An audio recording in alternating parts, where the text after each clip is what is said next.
Halo guys, jadi di konten kali ini saya akan membahas game antara salah satu rising star di dunia percaturan yang berasal dari Turki dan masih sangat muda, yaitu Grandmaster Yagiskan Erdogmus melawan salah satu Grandmaster senior yaitu Vladimir Fedosev yang berasal dari Slovenia.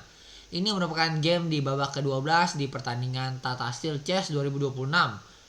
Baik, di sini Yagis kan memegang buah putih memainkan langkah E4 dibalas E5. Kemudian kuda F3 dan kuda F6. Nah, Vladimir Fedosev memilih pembukaan Petrov ya di sini ya. Jadi mungkin pembukaan ini cenderung sangat imbang dan biasanya berakhir dengan remis. Tapi kita lihat ya bagaimana. Kemudian dilanjutkan kuda kali E5 seperti dengan teori pada umumnya. D6 mengancam kuda, kemudian kuda kembali ke petak F3 dan dimakan kembali pion di petak E4. Jadi pionnya sama-sama kembali ya makan satu. Kemudian dilanjutkan D4, kemudian D5 menjaga kuda dan gajah D3 mengancam kuda di petak D4 sekaligus ingin merokade pendek. Kemudian gajah D6 dimainkan. Nah di sini sebenarnya banyak ya, kadang bisa kuda C6, mungkin gajah keluar ke F5 atau ke G4.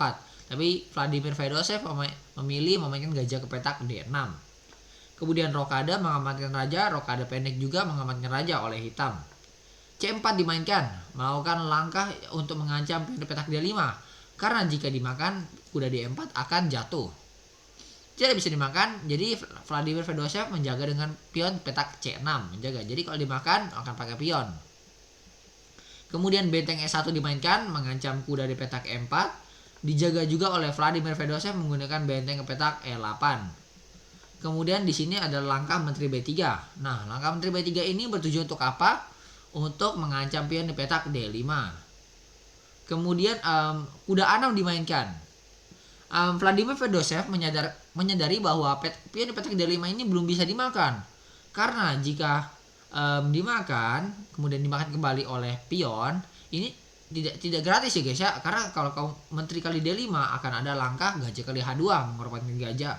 Jika kuda kali H2 menteri Anda akan hilang yaitu menteri kali D5.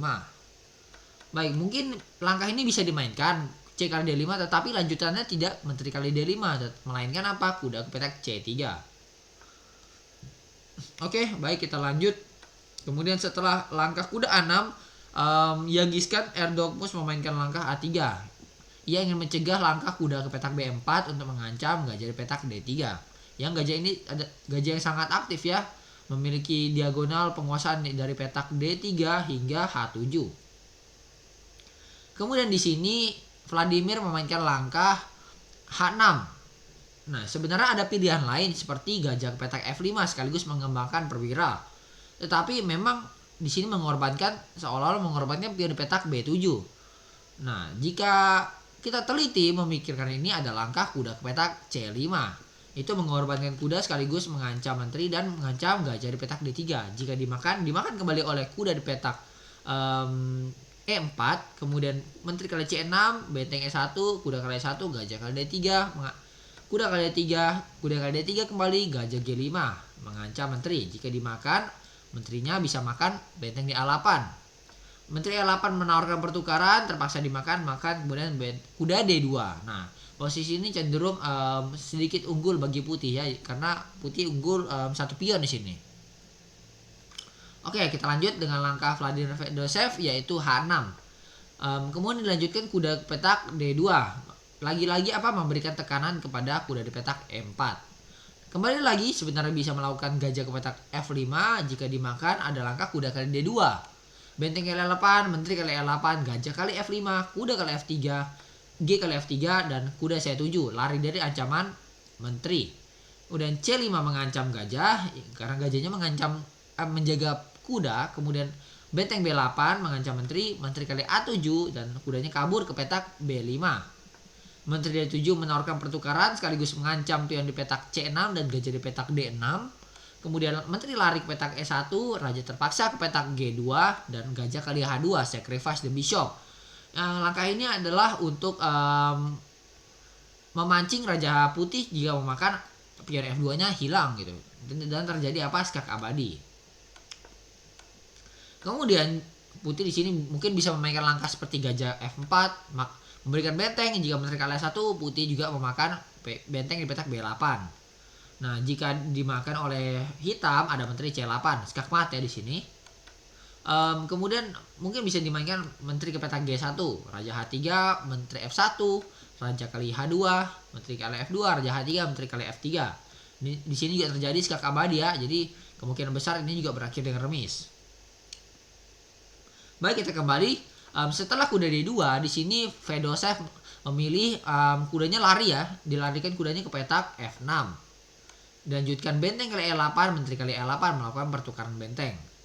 Dilanjutkan C5, yaitu untuk apa? Untuk mengancam gajah di petak D6 sekaligus membuka lajur gajah. Kemudian gajah lari ke petak C7 dan kuda ke petak F1 melakukan manuver ya, ingin ke petak G3 mengembangkan gajah agar apa? Bentengnya bisa aktif di lajur E. Kuda ke petak B8 kembali manuver karena Fedosev menyadari kudanya di sini sangat tidak ada yang dibuat gitu, nggak bisa ngapa-ngapain, nggak bisa diancam, nggak ada petak untuk berkembang, jadi dia terpaksa kembali ke petak B8. Kemudian setelah kuda B8, kuda G3 sesuai manuver, kuda masuk kembali ke petak E4. Nah, di sini Yagisken Erdogmus menolak pertukaran kuda oleh Vladimir Fedosev dan memilih langkah kuda ke petak H5. Kuda ke petak H5 ini bertujuan untuk memberikan tekanan pada pion G7 gitu.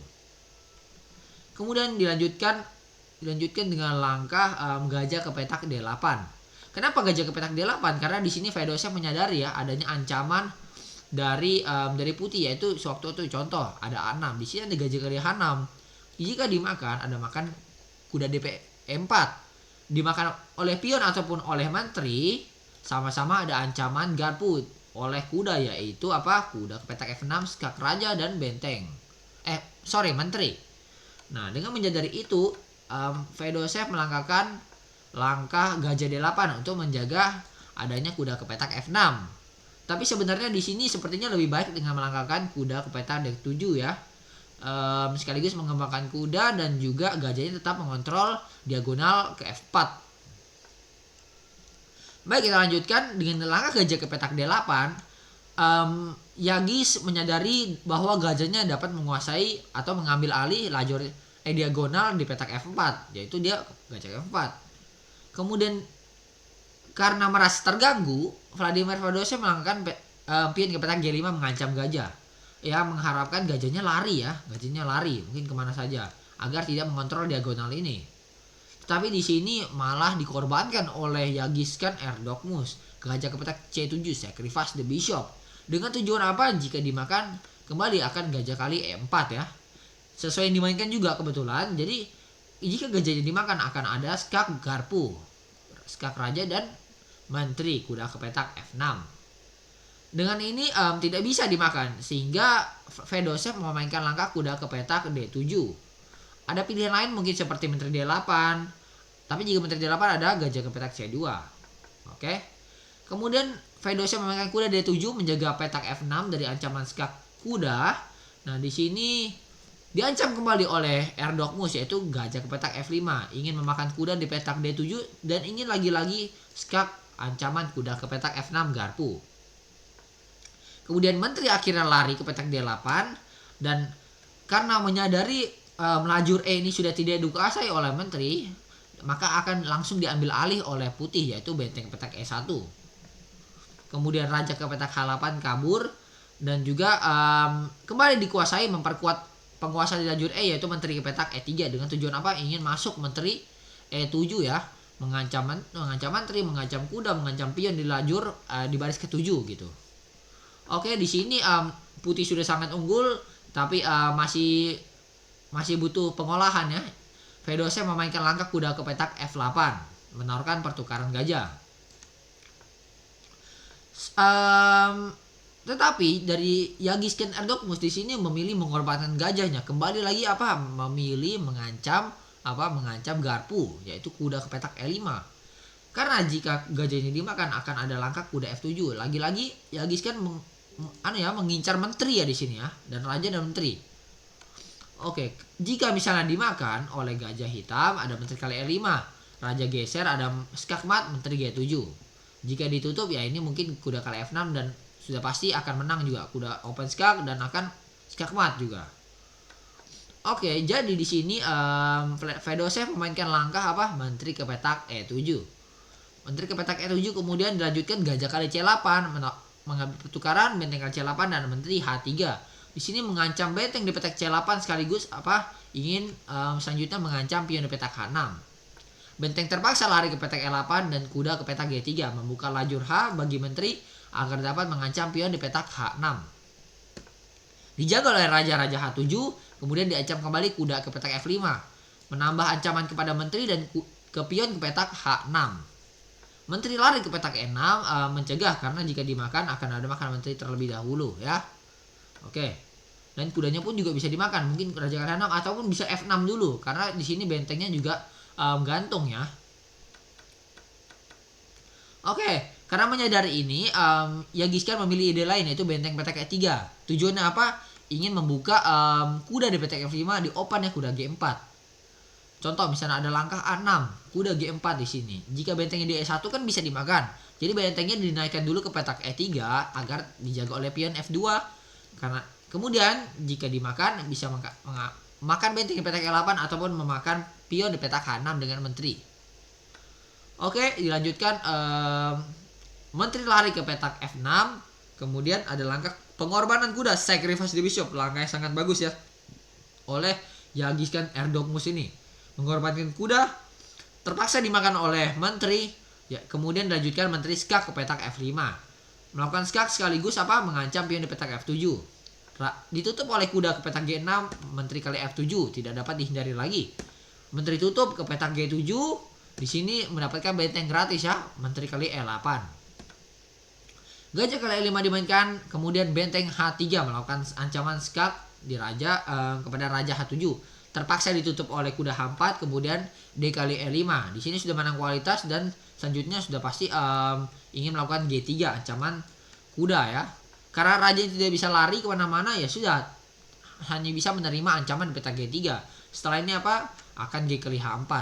Di sini Fedosev kembali mencoba melakukan ancaman skak menteri ke petak B1 dengan harapan dapat ini ya melakukan skak abadi ya. Tapi tentu saja Erdogmus sangat berhati-hati. Dia melakukan langkah menteri ke petak E6 dulu. Kemudian jika rajanya ke petak misalnya ke petak G7, dia melakukan pertukaran menteri ya. Jadi raja G8 makan dulu sehingga Erdogmus memiliki keunggulan benteng 1 bulat. Tidak ada ancaman lainnya lagi. Tetapi di sini ya karena Vladimir menyadari itu, ia pun memainkan langkah yang sangat pasrah yaitu raja ke petak H5 dan berakhirlah skakmat oleh pion di petak G4.